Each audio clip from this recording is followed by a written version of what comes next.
How's it going, nerds? Today I'm going to do a very heavily requested video for the review of Star Wars Shadows of the Empire. So, this is a book that I've been wanting to get to for a while, and needless to say, it's pretty competent. I enjoyed it. So, a little bit of background. During the time between Return of the Jedi and The Phantom Menace, there was a lacking of Star Wars, so that was a hot time for expanded universe and novels to sort of come into being. So this one is sort of like right in between Empire Strikes Back and Return of the Jedi. So while Han Solo is kidnapped and in Carbonite in Boba Fett's possession, in the comics, this is like a multi-level campaign. So there was comics, there was the book, and there was a video game. So each one kind of tells their own little spin on the overall narrative. I have not played the game. I've read the comic, and pretty much everything adds up and matches correctly with the book as far as content goes and the overall narrative.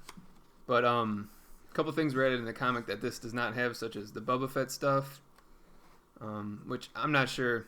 I'm glad that they kept it out of here, because this was mainly Luke Skywalker and Princess Leia's story and not Boba Fett's story. So it's cool they left that out. So starting off, there was, I forget where they are, but right away you see that there is kind of a war for power between Prince Zizor, who is the leader of the Black Sun criminal empire, and Darth Vader, who are both playing politics with the Emperor. And it looks like Prince Zizor, I'm not sure how the hell you say it, but it seems like he has the upper hand. Unbeknownst to Vader, we don't know if the Emperor knows of Zizor's sleaziness. He's always trying to undercut Darth Vader and make him look bad in front of the Emperor. But later on we know that the Emperor knew this all along and was just playing into Zizor's hands to test his apprentice, Darth Vader. So I thought that was pretty cool. But so this has kind of the original trilogy feel, kind of cheesy. They're in the middle of action, and Lando's cracking a joke to Luke, or Dash Rendar, who is basically Han Solo being replaced in this. They wanted a scuzzy smuggler type character, so they created Dash Rendar, who's basically this redhead guy who is scruffy, great shot, great pilot, doesn't want to join the Rebel Alliance because he only works for pay. So the rebels pay him, and he gladly jumps on because he has a interest, because the Empire sort of disowned his family and banned them from ever entering Coruscant. So he has a backstory, but I mean, he's some hotshot guy that's very cheesily written, but it's fun. It's a fun book. You don't take it too seriously. I think they introduced a lot of interesting things, such as androids. Prince Zizor has a sort of assassin droid named Guri, who's like half human, half robot. Super strong, beautiful woman. And she's basically always around Zizor. And Zizor is pretty cool character. He's this reptilian guy who uses like pheromones to hypnotize women into laying with him. And he is on Coruscant. He has his own castle. And this is where you kind of see like the introduction of Coruscant, the high life of the nobles and elites there. It goes into a lot of description, excuse me, on sort of what he does on his off time. He goes to these expensive restaurants. He says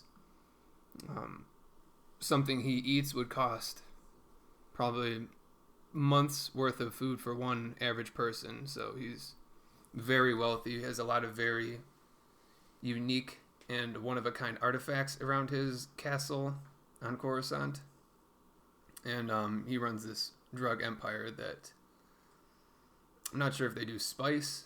They don't really specify, but it's basically they hop from one adventure to the next. Darth Vader is hunting down Luke Skywalker the whole time, and every chance he gets, Luke manages to slip through his grasp. And there is a scene where he is captured by a group of bounty hunters, and Luke manages to use his Jedi mind trick to convince him to free Luke.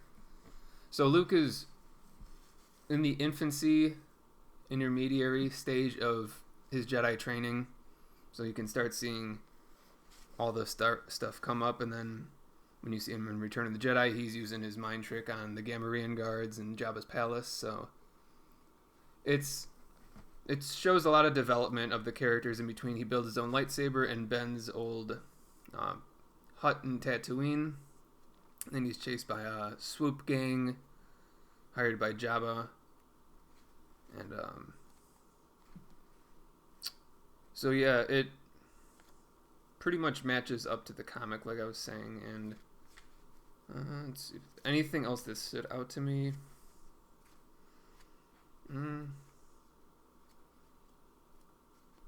Nothing I can think of at the moment, but it's quite a competent story.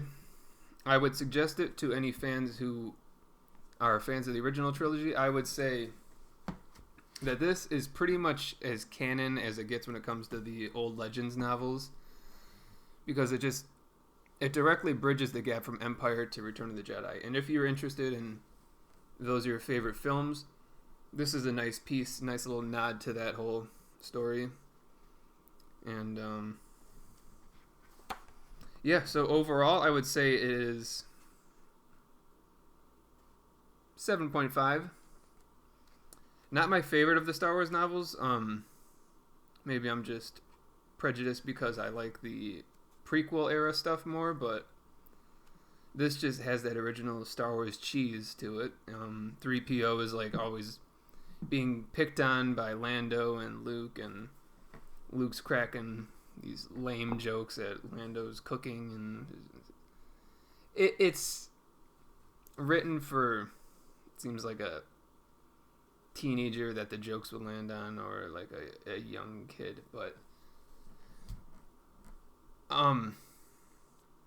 it doesn't really get too much into the deeper guts of the Force or any of that. But yeah, it's great for world building and just adding to that narrative, and I would say it's pretty good. I would highly recommend it. Well, not highly, but I would semi-recommend it. So thank you all for watching, and see you in the next one.